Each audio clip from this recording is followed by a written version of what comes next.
Hi everyone, I'm Nanesso, and on today's one-to-one chat, I have with me Darryl Anka. I'm very pleased to have Daryl here chatting with me today. You best know him as a conduit for Bashar. And now Bashar can best be described as an extraterrestrial consciousness who is actually Daryl in what we can consider a future incarnation. And now Bashar has come back through what we perceive as time-space to communicate with Daryl and through Daryl as a channel at this time to bring forth messages to humanity. Without further ado, I give you Darryl Anka. So Daryl, you have been channeling Bashar now for how long? 28 years. 28 years. That's right. That's quite a while. And briefly, because I know that you go through this probably quite often with interviews and with explaining it to people, but how, kind of in a nutshell, did you come to channeling this extraterrestrial, consciousness named Bashar? Well, the inciting incident, as it were, actually started about 38 years ago when I had two very close broad daylight UFO sightings here over Los Angeles. First time about 150 feet away, and the second time only about 70 feet away. Both times an equilateral black triangular craft about 20 feet on a side. And after having actually witnessed something like that physically, and obviously at that point knowing that such things exist rather than just believing that they do, I began doing a lot of research into the whole UFO phenomenon. And especially back then, one thing kind of led to another. There were only so many books on metaphysical subjects back then, so I just kind of went down the bookshelf and discovered other books on, ESP, psychic functioning, channeling, so on and so forth. Right. 10 years after the sighting, I was actually introduced to a channel who was conducting seminars at the time, and I went to listen to some of that information and found it to be very interesting and helpful, and sort of broadened my perspective on the whole channeling phenomenon. But eventually, the entity coming through that channel actually offered to teach a channeling class. Now, I went into the class not actually thinking I was going to become a channel. I just wanted to see how something like that could be taught. So during the class, which was basically a series of specialized guided meditations to just open you up to whatever levels of consciousness you wanted to open up to, I received what I perceived to be a telepathic connection from Bashar and his people, and it was like somebody just immediately shoved a CD in my head where I just suddenly remembered having made an agreement before this life to do this with Bashar. I understood in that single moment that the UFO had been shown to me on purpose to get me to start learning what I needed to learn so that I would be ready when the time came. The word Bashar was actually right there in that initial message. But of course, I've since come to understand that that's not literally his name, since they're telepathic. They don't have names. But it's a word that is Arabic, which is part of my background. And I don't speak the language, and I found out many years later that the word actually simply means messenger.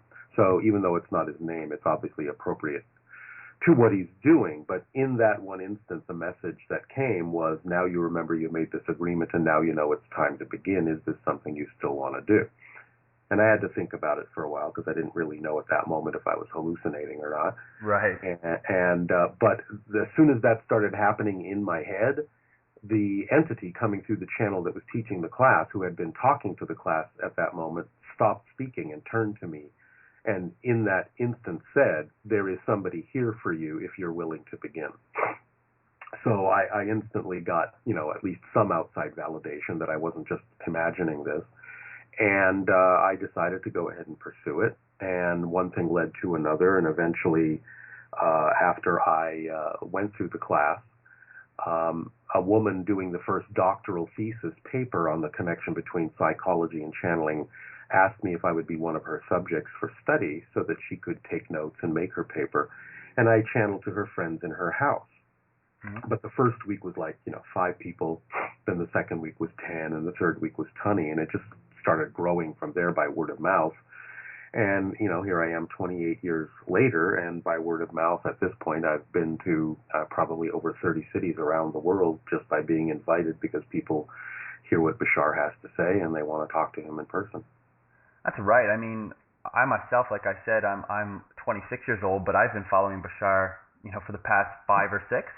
Hmm. And I find myself, with his messages, because they are so profound, I'll listen to them and then I'll come back and I'll listen to them a year, 2 years. Sometimes now it's like weeks later and I'll say, whoa, I didn't get what he was saying before, but I did get something because it obviously led me here along this path. So he definitely has this profound wisdom, and he channels that through you as a conduit so very well. Is there some sort of meaning or symbolism behind his articulation? Because you can call it neuro-linguistic programming, you can call it whatever you want, but whatever it is, you don't necessarily have to listen to the words of Bashar, the cadence Right. of his speak, the metaphor he uses, the humor he ingests and spits out at you. It's just in your face, and it's so real that whatever he says just resonates. So is there something behind that sort of delivery? Definitely. There is not only the words being translated through my brain from what he's sending as pure thought, because he's not actually speaking English at all. He's just sending thoughts, which are, vibrational patterns. But my entire body, in a sense, is being used not only as a biological translator, but kind of as a resonating cavity and as I guess, an energy radiator. My energy field probably takes on the frequency of his consciousness when he's coming through. So it's actually radiating energy at a different frequency than I normally do, and a lot of the communication coming from him is probably nonverbal, and it sinks into all sorts of levels of our own consciousness and helps us open lots of different doors, and probably acts in some way, shape, or form to sort of vibrationally rewire us and make us a little bit more open to seeing things from a different perspective. So I know there's a lot of different levels of things going on when he speaks to people, and many people in the public events have commented on how they can really feel a change in their own energy during the session, and I know that's because they're allowing their energy field to match the frequency that at that point my body is actually giving off, which is more in alignment with whatever frequency Bashar normally operates on in his own reality. Right.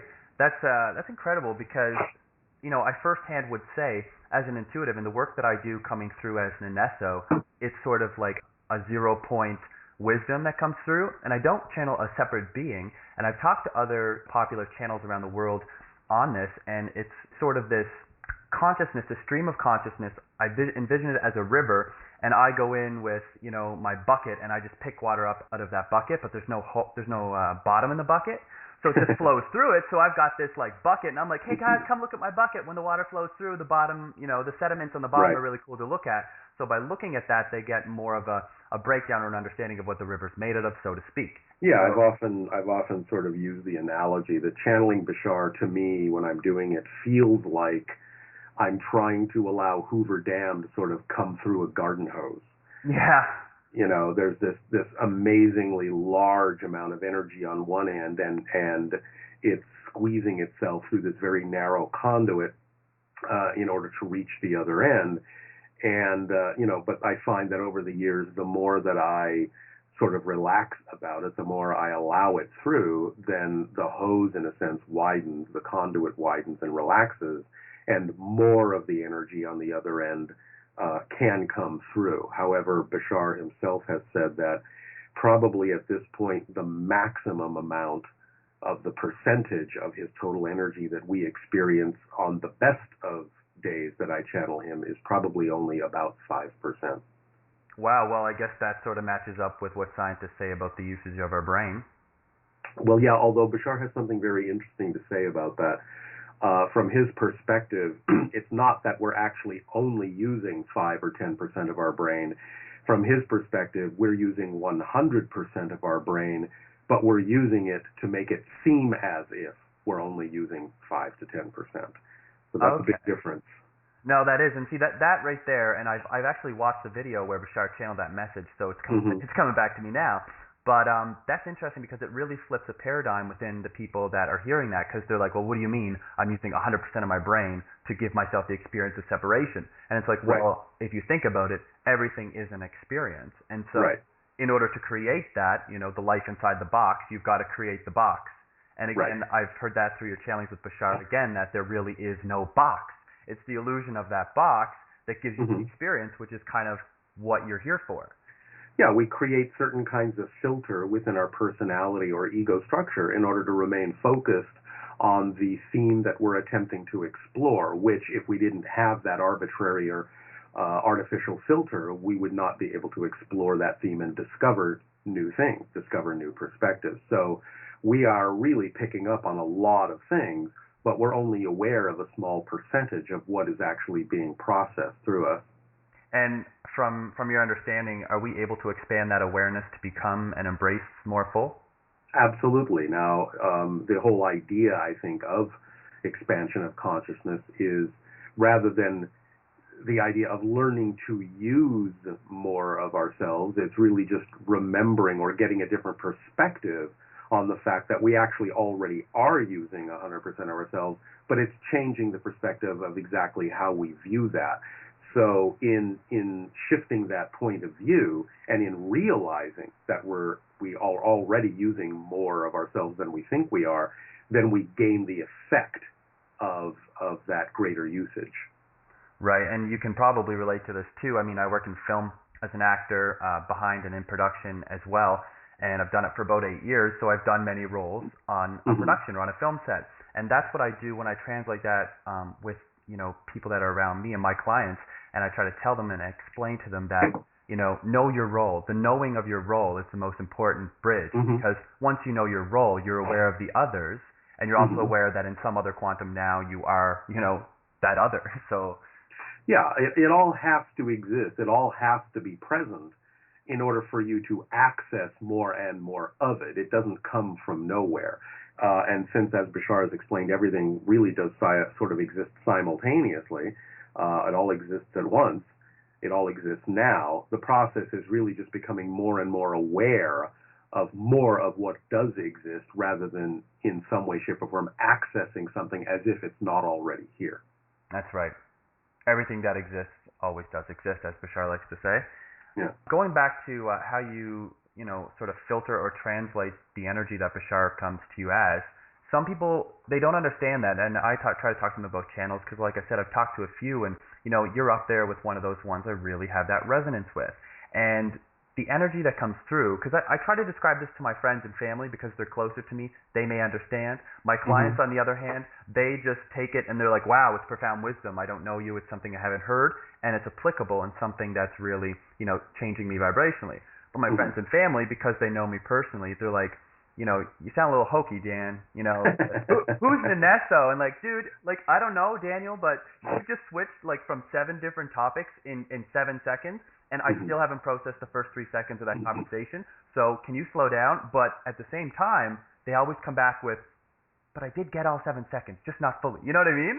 So it's the change in rate of thought goes through. So I kind of use that as a metaphor for, what channels are doing, where the energy is, like you said, coming through the hose, and it widens the more you loosen yourself to it. Yeah. But what's the most difficult part of that, or rather, what is the easiest part of it? I mean, when Bashar comes through you, does he fully use, let's say, your vocabulary? Does he use your personal and professional experiences, all of that as sort of I'll use the term so people understand it more, kind of like a puppet or a conduit, right?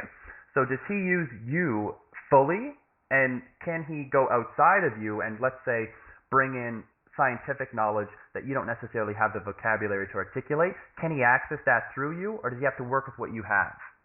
Well, both. He accesses what I have as fully as he possibly can, but at the same time, he has delivered information that is outside of what I know as myself. The word itself, Bashar, is actually a case in point, because I don't speak Arabic. I had no idea what that word was until somebody that did speak Arabic told me that it was an Arabic word that meant messenger.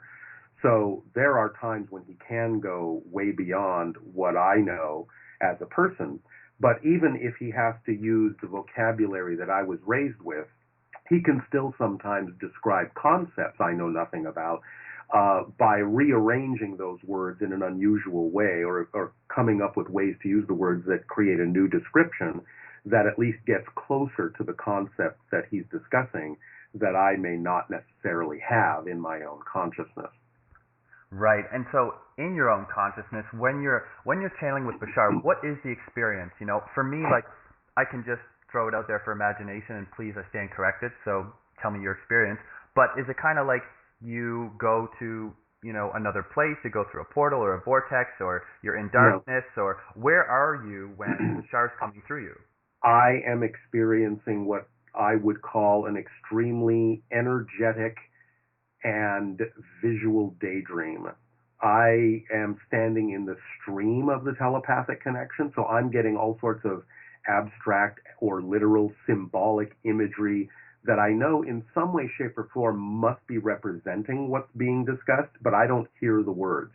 In the same way that if you're deep in a daydream and someone walks in the room and they have to call your name 5 times before you hear them, it's sort of like that. The translation into words is a secondary act, and it might as well be happening in another building somewhere because it's just not really registering to me. I'm getting whatever concepts downloaded into me I need to retain for myself, but I really don't necessarily understand exactly how it is that what I'm experiencing translates into whatever words you're hearing at your end that he needs to pull from my brain in order to translate the concept through me to you. And when I come out of it at the end, it's like waking up from a dream and it just fades away. And I don't really remember anything of it other than the fact that I know I've been left with conceptual, with a concept in me that I can use in my own life, but I don't really remember exactly how it is he may have transmitted that concept to you. Well, that's interesting because what I'm getting there actually is the concept. Most people, and I think this is why they resonate with Bashar, is most people have difficulty with the concept of things, Like I learned that early on with my work when I would take my messages that I got, as Nanesso, and I'd bring them forward, and I would say self-acceptance, one love, unity consciousness, and I would just throw those things out there, even self-acceptance. And what came to me was, Daniel, self-acceptance, it has a definition out here. It has a definition in the world, and most people need to understand the concept of love, the concept of self-acceptance, the concept of what self-abuse is, and what separation is, before they do it. So in essence, what you kind of just said there, it's like he kind of leaves you with the concept of it, so it'll serve you in whatever way. But it's kind of like when he dishes it out to other people, he serves it up with, an explanation or a breakdown of that concept, kind of like. Well, that's exactly what I appreciate about his delivery is he will ground the concepts for people in very, very specific definitional detail so that they walk away with, in essence, a toolkit that they can apply in physical reality and actually get a physical effect from. So they're not just left with the concept and have no idea what to do with it or what it means. So, he's very good about really explaining the nature of these concepts and how they apply to our physical lives so that they actually make a physical difference and make a change in the direction that we prefer. I think that's why, again, it's like when you walk away from someone who's speaking on a concept that you're like, okay, I really feel something there, or I resonate with that, you just walk away, and you may, have to figure out on your own how to apply it or find some other, scenario or synchronicity to bring you to the application, that template that you need to use individually. But when Bashar kind of, described it as almost like baby food, because I hear those people that are in the rooms, when you do these channelings, I've watched so many, and they come back and they're like, this is my 3rd time, I came from this part of the city, I came from this part of the country, or this part of the world, and they have that exchange, and it's just, it's incredible because when that breakdown of the concept is given, and they walk away, they're not just walking away going, oh, how do I apply that? They're walking away with that applicable knowledge in their pockets. So as they're walking out of the room, the reason why I believe to have those experiences is because they're walking away saying, if I don't apply this, I'm an idiot. You know what I mean? Like, if I don't work with this, like, how much easier can it be? Or what do I... Yeah, they're given everything that they really need.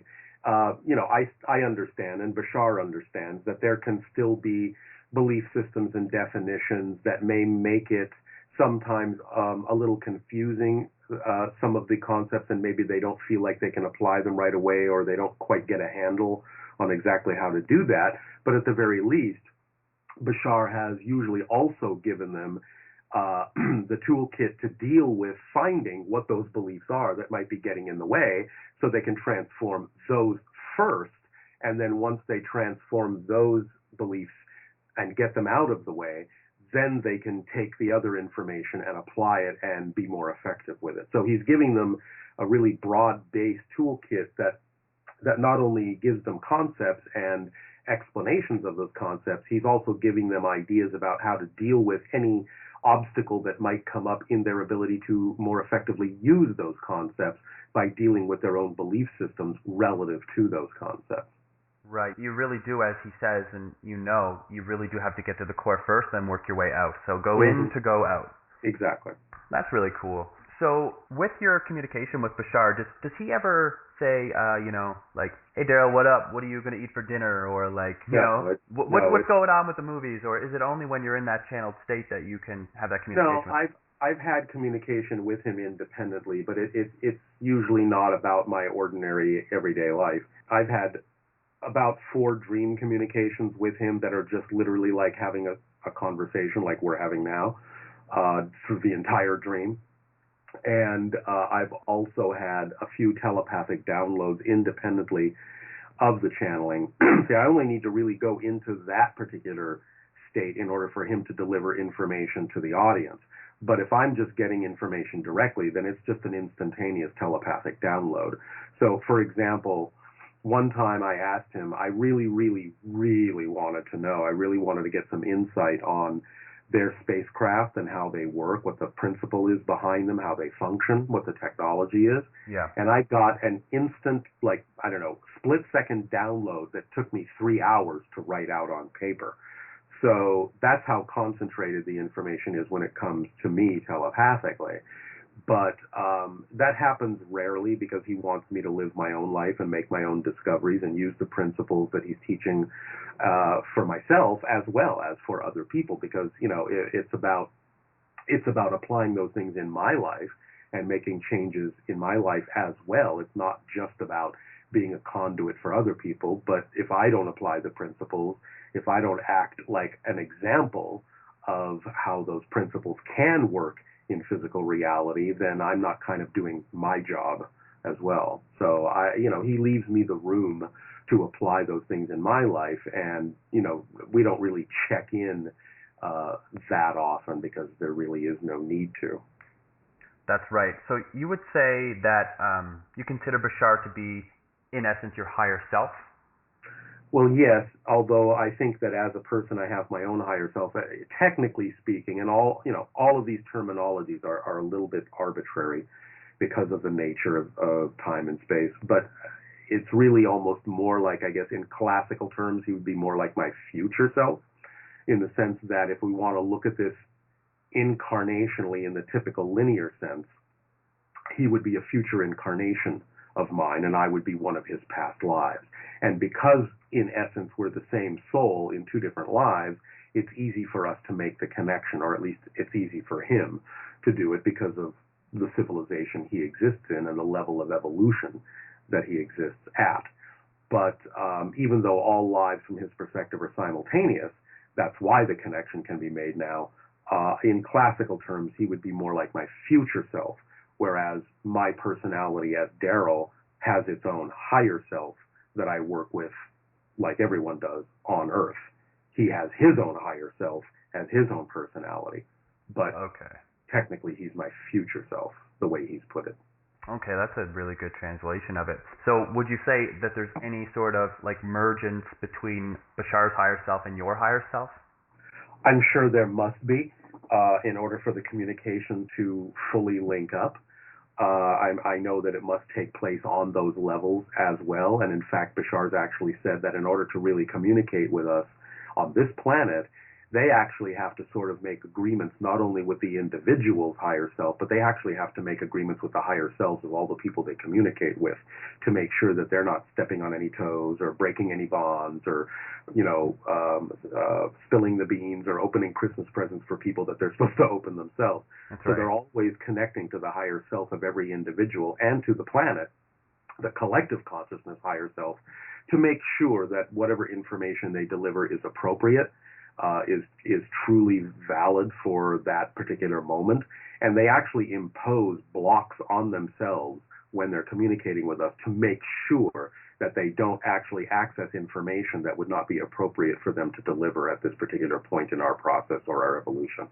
Right. So that kind of comes back to a lesson that, Bashar's taught that which is, our blueprints, or you have to sort of make the agreement or have the conditioning or have the belief before it becomes an action or before it can be manifested. What have you learned from your communication with Bashar about the DNA, the blueprinting of things? Because this ties in what you're saying about Bashar being the future version of you, him having his higher self, you having yours, and then the communication is based on agreement. What's your take on life being a blueprint, whereas everything that is happening, because some people find it very hard to believe because we have this free will reality that everything is, in essence, actually scripted, just like a movie. I describe it as a movie that has a script, and if I was the director and these actors are phenomenal, and it's like, you read the character breakdown, you know what's got to go on, that's cool. You don't really have to read the words from the script. As long as you get the character's essence and I get to capture it on film, I got my movie, right? Right. So, well, that's essentially the analogy. I think a blueprint is not chiseled in steel. It may lay out, like a script, the basic concept of what the characters and the story are all about in a film. But as you know, when going through the actual action of filming, things change. And as long as the basic essence is retained, as long as the basic blueprint and the basic theme are maintained, it doesn't really much matter if the actor uses his or her free will to adjust the lines or adjust the blocking, or if the director decides that one shot's better than another. That's where the free will comes in and works hand in hand with the blueprint or the script, which you, I suppose, could call the destiny of those characters. But they work together. They're not mutually exclusive. It really is a similar kind of relationship to the idea of the physical mind working with the higher mind. So you have, on one hand, the blueprint that's laid out at the beginning that gives you the general course, the general direction to move in. But at the same time, you have the free will to adjust that as you go. And certainly in this life, in this script, in this day and age, one of the things we're actually allowing into the story is the concept that the blueprint can be adjusted, that you actually can change your agreements. And that's one of the agreements you've made, is to learn that you can actually change your agreements. And so give you, in a sense, more of a, shall we say, an improv movie rather than something that's so severely scripted. Well, that's exactly it. I mean, in the film world, I know, as working as an actor with directors and even behind the camera, that sometimes that script does get revised on the day, but in life, you could maybe translate that to in the moment. Right. Exactly. So I don't think it's real rigid, but I definitely think that there's a framework that we've chosen to follow in order to explore certain themes. But I think that especially in this day and age, it's really up to us as to exactly how we want to explore that. And if we have gotten to the point where we feel that, we have truly incorporated that theme and that story within our understanding, within our consciousness, it's up to us to realize that as we expand our consciousness, we can create new stories for ourselves and redefine ourselves in a different way. Of course, that's so cool.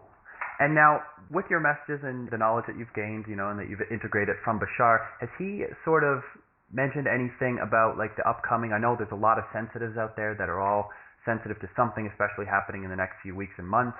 But 2012, especially 21st December, all of that, has Bashar sort of given you, a heads up and said, hey, Daryl, you agreed to do this, so if you want to be most in line, then here's some advice? Or is that infringing upon the agreements that you made? Well, he does that very rarely. I think I always have an overall sense of the direction of his energy, and I use that sort of as a beacon or a lighthouse to guide me. But it's not like there's a lot of specific information coming along that conduit for me personally. I think I'm, again, left up to my own devices of applying the information he has shared with people and becoming more sensitive myself to exactly what frequency to stay aligned with that represents my true self, which then would simply unerringly guide me into the reality that is most appropriate for me.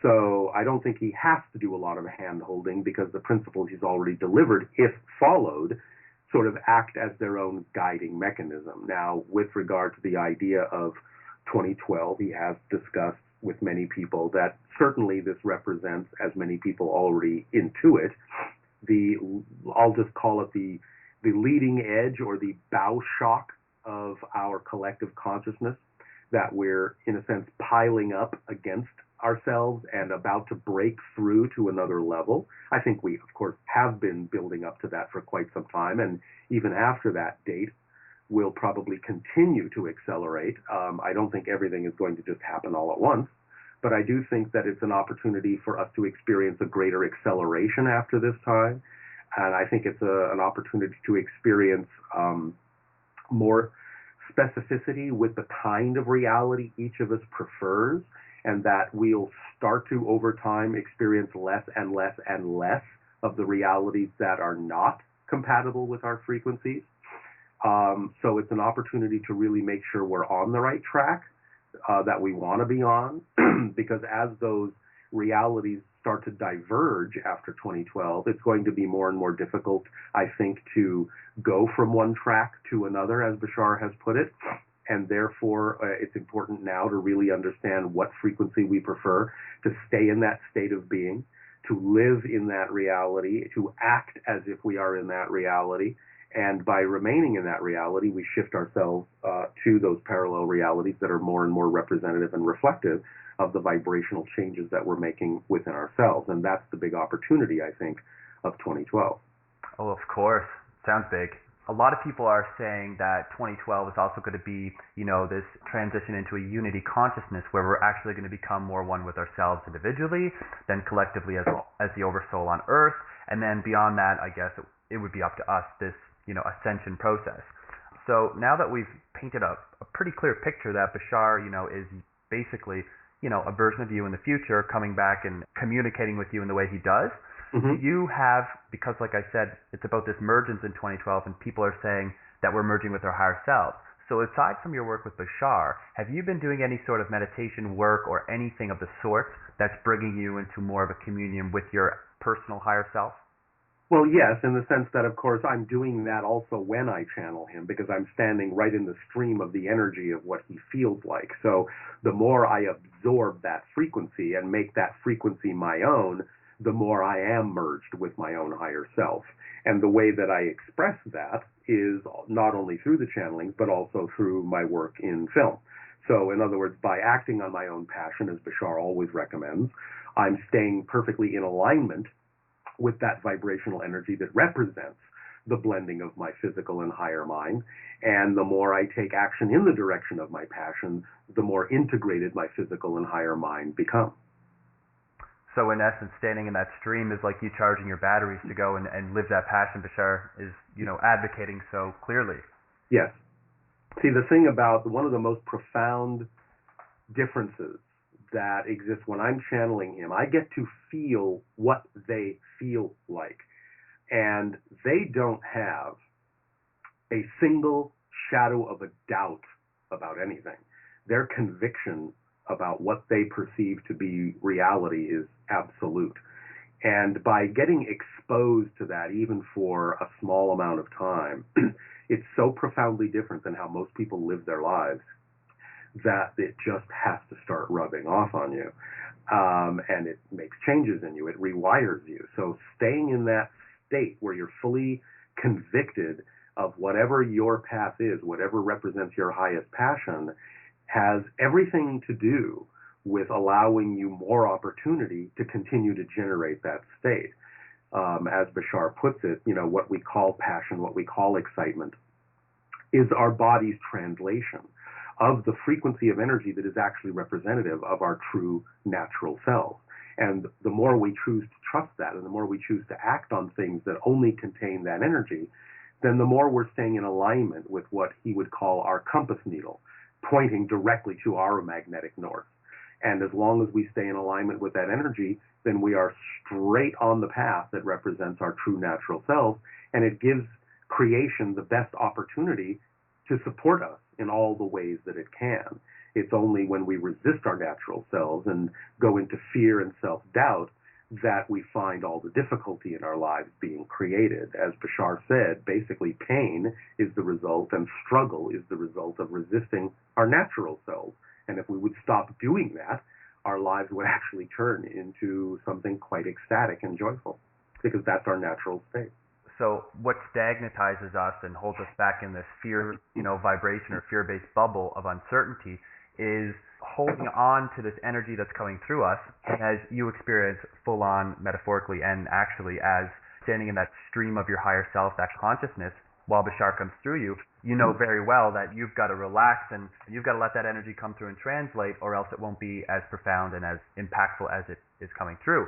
So, exactly. Yeah. And it's holding on to beliefs that are out of alignment with our true selves that allows us to perpetuate a vibration that simply isn't compatible with our true natural self. So we have to discover what those beliefs and definitions are and let them go, and adopt beliefs and definitions that are more in alignment with who we are, that work for us in a positive way, instead of holding on to beliefs and definitions that we probably picked up from our parents or society or friends along the way that simply don't belong to us and thus don't work for us.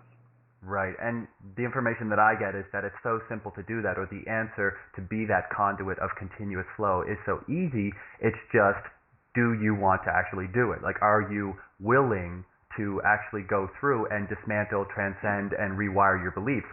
And most people say absolutely, but when they come face to face to it, it's that, okay, here it is, it's go time, you're in the moment, and then they say, no, I can't, or they back up. Right, and that's why it's so important. And what Bashar does a lot of work with people on is discovering what definitions and beliefs are in the unconscious mind that would prevent people from moving in the direction of what they say they prefer. Because the only way they would not move in that direction is if they're holding on to something unconsciously that makes it seem like not the direction to go in. But once you find out what that belief is and let it go, then nothing prevents you from moving in the direction of your joy. You do it automatically. So the key is really finding out what you're holding on to as a belief that makes it seem as if your joy is not the direction to go in, because the only reason you wouldn't go in that direction is that you're making it seem somehow reasonable to choose something else. But those reasons only come from things that we believe to be true, and it's important to make those beliefs conscious, otherwise we have no control over them. That's right, so that's why they say, and you say this, Bashar says this, we have to dig deep, or we have to really, really go within. We have to, in essence, everyone hears about this phrase of alignment. And that's, again, I think it's another concept that people just need translated, because they're like, oh, I'm aligned, I do yoga, I don't wear any scents, I wear colors, and I work with energy and crystals. And it's like, okay, that's great, but, yes, they're still not progressing. They're literally going in a circle. And they could be healers, they could be people working with a particular crystal or energy, or they could be channeling entities themselves or beings or their higher consciousness. But they're not actually, in essence, doing, and this is what I believe separates Bashar's messages and his purpose in this world, is Bashar gives you the momentum and he gives you the track. And the track ends, but that's just where Bashar does. Then you sort of lift off on your own. Whereas the other people, Yes, I mean, as Bashar talks about, there are any number of tools and techniques and rituals that he calls permission slips, and those are all fine.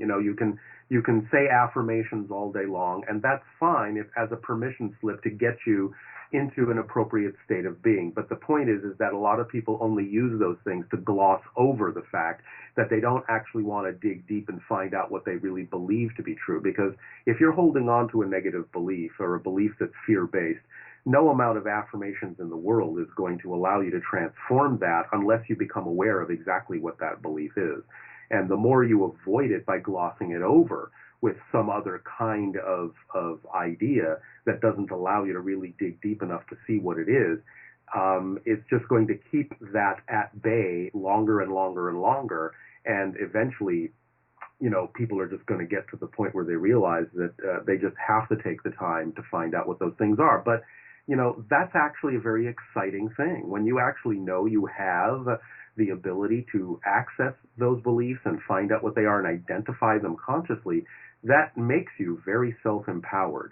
And it's really quite the opposite of ignoring those negative beliefs or being afraid to look at those things or glossing them over or covering them up with wishful thinking or affirmations. Again, nothing wrong with that as a permission slip to get you going. But those things themselves do not always reveal what those beliefs actually are. You have to really ask yourself honest questions, do some honest self-investigating, and really look deep in to find out what it is that you've bought into in order to really identify them. But once you identify them, then you are in charge and you have control, and you can recognize that they don't belong to you, and you can let them go. Of course. It's funny because it actually is funny. I mean, to me, when It I is. do this and I bring up these beliefs, and again, we keep talking about concepts, and that's something that I push in my work, and Bashar does it well by turning it into baby food. That's awesome. But we really need to bring consciously, globally, we need to bring these concepts into some sort of applicable form to use. And like you said, dig deep. And if you dig deep enough, eventually you'll hit gold. But if you stop at the well water, it's like, okay, well, now you've got well water and whatever. But you know what? You should take that water and then just move over, keep going with the water, but start digging until you get that gold. Yeah, I think one of the most important things that really needs to happen now in this 21st century and in 2012 and beyond is that, much of our definition of metaphysical concepts really kind of needs, I'll just say, to evolve or to grow up. We kind of need to move out of, I guess, what, for lack of a better term, I'll call the mythologized definitions that have existed for hundreds of years about what's going on with these abilities within us. Because some of our definitions just simply don't apply anymore. They don't really work anymore because they can actually be misleading about what these abilities, what metaphysical thought is really all about. And so I think it's very important, and again, one of the reasons why I appreciate how Bashar delivers information is because he really digs down into the true definitions of these concepts and really explains the underlying nature and structure of existence to make it transparent and to get people to understand that once they understand the structure of existence, all of the metaphysical concepts we've all been talking about fit on that structure so neatly and so transparently and so clearly that you begin to answer your own questions. You begin to see the relationship between all these concepts that we've talked about for hundreds and thousands of years in a different light, in a clearer light, in a clearer definition. And it's time kind of to let go of the older definitions of these things and to really understand how to define these things in a way that really works for us in the 21st century and allow metaphysics to kind of mature and grow up so that it really can be seen to be capable of being applied in our physical reality rather than just being left in some esoteric realm that people don't really understand how to make a connection to or how to get those things to really apply in our physical experience. Well, there's a complete breakdown of the concept of ignorance if I ever heard one. You know what I mean, as far as moving forward is concerned? Yeah, I think it's just time to redefine a lot of these things, and the definitions will help us gain clarity over what it is that we're experiencing, because so many people have these experiences, but in many cases they are not served by outdated definitions that sort of keep them in the dark as to exactly what it is they're experiencing. So I think with new definitions will come clarity, and with that clarity will come a deeper, much deeper understanding and relationship to physical reality and an understanding of the relationship of physical to spiritual reality as well. Yeah, as we kind of spearhead our way into that version of our reality, what was I going to say? So you answered like 3 of my questions perfectly, and I didn't even have to ask. And I was like, that's great. And I'm like, he also saved time. So now I'm like, come on, Nenesso, think of another question. That's what happens. Yeah, Synchronicity is just... You're just getting good at doing interviews, Daryl. I think you've been doing them for a while. And I think, a little bit more of Bashar is rubbing off on me when I do these now. Because that's another thing, is I have actually been doing more of these interviews myself. Yeah. And it gives me an opportunity to really lock in and anchor these concepts that Bashar has been talking about for 28 years into myself, because the more I talk about them, the more I anchor them in myself and the more I learn how to use them. So thank you for the opportunity. Oh, of course. I want to just touch on the gratitude that we talked about when we were just saying about how funny it can kind of be when you literally move into alignment. The alignment is, the subconscious beliefs are matching up with the conscious will. So you're actually aligning. But some people, you see it out there, they say certain things or they live a certain way on Facebook, and you have these social media sites where people are now, it's so with the times to publish these photos with these inspirational quotes. I know a lot of people that put, Bashar quotes up there, Abraham Hicks, whoever, anybody who has something inspirational. But I, from an intuitive perspective, can kind of look at those people, let's say if they're my friends, and I say, ooh, I already know that you're not, I know that you're not applying that. I know that you wish you could, and you're putting it out there and creating an image of yourself to everyone through the social media outlet that is saying, oh, I do apply this, but I see, the actual person who really does want to, but it doesn't align. Right. Well, it just goes back to the old aphorism, actions speak louder than words. You have to be able to demonstrate your understanding of these concepts in the actual behavior and in the things you do in the world in order to actually prove that you truly have a deep understanding of these concepts. Because just giving them lip service, in a sense, doesn't really mean anything if they can't be applied into the reality in which you're experiencing your life.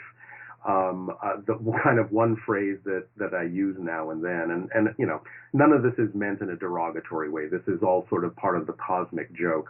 Oh, it's of it fun. All, it all. I specialize in witful humor, so I yeah. So I mean, the phrase that sometimes comes up with people that talk about metaphysical concepts, but you can see very clearly that they don't really know yet how to really physically apply these concepts, is that they know just enough metaphysics to be dangerous. Yeah. Because they often will talk about these concepts to other people who are also seeking to understand these concepts, but because they themselves don't really have a deep understanding, they sort of leave a lot of other people at a loss for really truly understanding what these concepts can be about. And so many times, in some ways, they're actually not being as helpful as they would like to be, right, because they're leaving people with sort of half ideas. I sort of saw an example of this the other day, where something that Bashar said got posted, but the point was that not enough of the comment got posted, and therefore half of the comment could actually be very misleading to people who are seeing that half of a comment for the very first time. Right. If they're not being given the full concept, then they can actually be led to think that the concept might actually mean the opposite of what Bashar is talking about. So I think people have to be very aware and very responsible in their sharing of information. They have to truly know how to transmit the full content of those concepts in a manner that will not leave people more confused than before when they heard the concept at all. Well, it comes down to being the example of what you are, and if you are that example of your, truest expression, following your joy, following your excitement, and you express that as an example and live it as your life, others will see that, and others won't necessarily say, oh, you're so great, you're so great. They'll look at you and they'll say, oh my God, what is it you're doing that's making you right. so you? And how can I be me like you're being you, Exactly. The idea is to be a living example, and thus, by example, allow people to know that they can choose to live that way for themselves as well. Mm-hmm. But it requires a full expression of that example in order for people to get it. Yeah. Well, what I was getting at there was the gratitude concept as well, as we were talking mm-hmm. about it, all of these things happening. Like, let's say your car breaks down, you get a flat tire, then, you're walking home and you get, there's no service on your cell phone, there's no taxis anywhere in the middle of nowhere. You're like, what could I possibly have done to put myself in this situation to learn from it? You can look at it from a humorous perspective by seeing mm-hmm. oh, okay. And then all of a sudden, by turning your head to laugh a little at yourself and look up there and say, shitheads, you turn around and you see a light in the distance. It's a cabin with, some people over there. And you go and get warm and get food and get help, Right. So right. that is what I would call actual gratitude, because some people can go yeah. around, and that's what I was getting at with these social media excerpts and these pictures and these poems of stuff, and they say, oh, I'm amplifying gratitude and I am gratitude. It's like, well, if you are gratitude, it's not... Gratitude is something that you live, so you're actually grateful yeah. for everything in your life. You're not saying, exactly. I'm grateful for the flowers and the love and everyone exactly. here. But you know what? You said something bad on my Facebook, so you need to go where you need to go because right. You haven't learned something. It's like, no, right. you actually appreciate for that person yes. as they are. A state of gratitude cannot be conditional. There you Otherwise, go. It's not a state of gratitude. Exactly. That's simply and beautifully put. Well, we're coming up on the hour here, Daryl, and because I am a filmmaker myself, I want to talk about your film Dearly Departed and any sort of process and progress that you're making with it. And if you want, most of the people that are watching my channel on YouTube and following my work are actors. So what is it you're doing about with the film? Well, Dearly Departed is a fictional documentary which we shot as if we actually took a camera into the afterlife and interviewed the spirits of people that have passed on in order to get their take on life after death. So it's got documentary-style interviews, essentially, with spirits, so that we can learn about what's possibly waiting for us in the afterlife, but also at the same time to think about our lives as they exist now, and from the perspective of spirits that have already lived their lives and looking back at their lives, to examine our own lives and say, what is it I want to change about my life while I'm still alive before it's too late? Yeah. So the film serves those kinds of purposes. And it's in post-production now. It's about, I don't know, maybe about 2 months away from being done. It's getting music and visual effects at this point, and then we have yet to talk to distributors to see where and when we can get it into movie theaters, which we will be doing after the film is complete. But it's based on a lot of reports from near-death experiences about what people reported experiencing on the other side. But rather than just doing a dry documentary about that subject, which we think is fascinating, we really just sort of asked ourselves, well, gee, wouldn't it be cool if we could take a camera into the afterlife and ask actual spirits what it's like? And so we just decided, well, why don't we just shoot it as if we did anyway? And that's really the premise of the movie. Oh, it's cool how it all kind of came together. Yes, and one thing that we were talking about a moment ago definitely applied to the making of this movie, and that is that every single thing that maybe in the old-fashioned sense people might have said went wrong with the making of the movie, all the obstacles that we encountered during the making of the movie, in every single case, by remaining in a positive state of gratitude, always worked out better for the movie. So I definitely want to put that out there, not only to people who are in metaphysics, but also to filmmakers, is the idea that, no matter what happens, if you stay in the right state with what is happening, in every single case, no matter what it is that happens, it can always turn around to improve the movie if you stay in the state and stay in the attitude where you're open to seeing what opportunities may arise from those unexpected things that do occur during filmmaking. I'm going to put that exact thing that you just said under the description of the first AD that I want to work on my next project. I want my AD to have that attitude. I want my AD to be like Bashar infused and Daryl inspired. Exactly. That's cool. It always works out for the best if you stay in that frame of mind. It always has. And no matter what happened during our filmmaking, when we didn't think at first that it was going to serve the film, it always wound up serving the film in a much, much better way. Right, because everything does serve the whole, and as we know in film, whatever can go wrong typically does. Sound, picture, whatever. Sure. Neighbors, refrigerators, you name it, it's probably going to go wrong. It all worked out, and so people can see it's right now it's a very rough trailer, low res, but they can see a short trailer if they'll go to the ziafilms.com website. That's Z as in zebra, F as in Frank, ILMS, ziafilms.com website. They can see a short trailer and some stills from the film. All they have to do is click on the Dearly Departed button. And while I'm mentioning websites, certainly in terms of finding out anything having to do with Bashar, they can go to www.bashar.org. That's BASHAR.org. Cool. Well, on that note, I want to ask you, because I always have, is Zia Films, the name of your film production company, Zia, does that have any sort of a Sani connection? It is the Native American, Southwest Native American sun symbol, is what the Zia is. My production partner, when I began the production company, was Native American. She has since actually passed on to the other side, but we named the company based on the sun symbol to illustrate the idea of shining a light on spiritual subjects on the movies that we make. Perfect. Well, it's the perfect team. While I have you, Daryl, I also wanted to ask you, after you're done with this post-production and the marketing and distribution deal with Dearly Departed, you have a ton of movies, again, on the Zia Films website. You have all these things that are, potentially in development. Out of all of those, because I'm really resonating with one of them, and I just find it so compelling, the Untitled True Story. based on James Brendan Clark. Yes, I actually have just finished the first draft of that after we optioned the book. I'm now working on the second draft of that, which will, be done in a month or two. At that point, we're going to start shopping it around and see who's interested, or raise the money ourselves to hopefully go into production on that.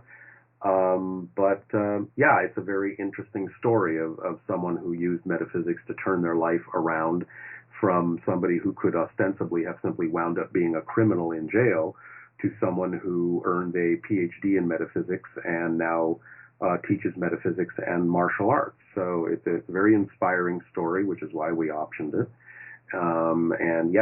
We're very excited about that project. Well, if you're shopping it around and you're developing the script and you have any casting bits, definitely go to my website because I am an actor and I feel drawn to the character absolutely. So keep me in mind. Okay, I will. Perfect. All right, so this concludes the hour-long interview with Darryl Anka, Channel for Bashar. You guys know his work. You've seen it all. And I was very pleased, and it's a pure pleasure to have you with me today, Daryl. Well, it's been my pleasure. Thank you so much, and look forward to seeing what the future we're creating has to bring. Oh, co-creation, baby. Here we go. All right. Thanks. Take care. Okay, you too, Daryl. Thank you. Bye-bye. Bye-bye.